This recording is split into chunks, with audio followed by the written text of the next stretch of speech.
Please welcome newly appointed United Nations Messenger of Peace, Mr. Leonardo Dicaprio.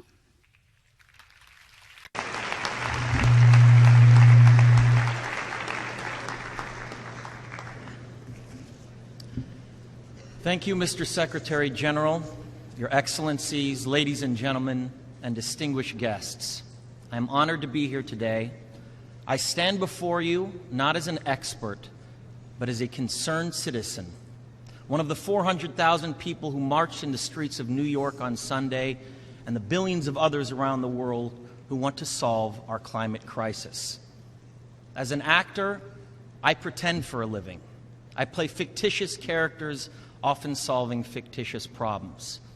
I believe that mankind has looked at climate change in that same way, as if it were a fiction, as if pretending that climate change wasn't real would somehow make it go away. But I think we all know better than that now. Every week we're seeing new and undeniable climate events, evidence that accelerated climate change is here right now. Droughts are intensifying, our oceans are acidifying, with methane plumes rising up from the ocean floor. We are seeing extreme weather events and the West Antarctic and Greenland ice sheets melting at unprecedented rates, decades ahead of scientific projections. None of this is rhetoric, and none of it is hysteria. It is fact. The scientific community knows it, industry knows it, governments know it, even the United States military knows it. The chief of the U.S. Navy's Pacific Command, Admiral Samuel Locklear, recently said that climate change is our single greatest security threat. My friends, this body, perhaps more than any other gathering in human history, now faces this difficult but achievable task. You can make history, or you will be vilified by it. To be clear, this is not about just telling people to change their light bulbs or to buy a hybrid car. This disaster has grown beyond the choices that individuals make. This is now about our industries and our governments around the world taking decisive, large-scale action. Now must be our moment for action.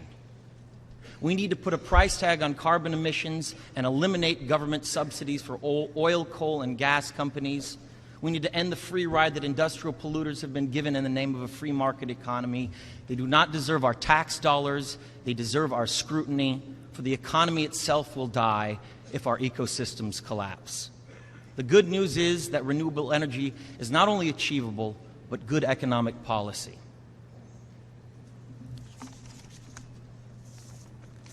This is not a partisan debate. It is a human one. Clean air and a livable climate are inalienable human rights.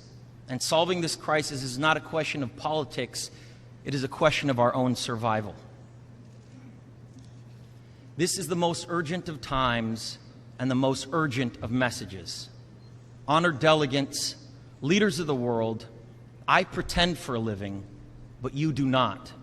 The people made their voices heard on Sunday around the world, and the momentum will not stop. But now it is your turn. The time to answer humankind's greatest challenge is now. We beg of you to face it with courage and honesty. Thank you.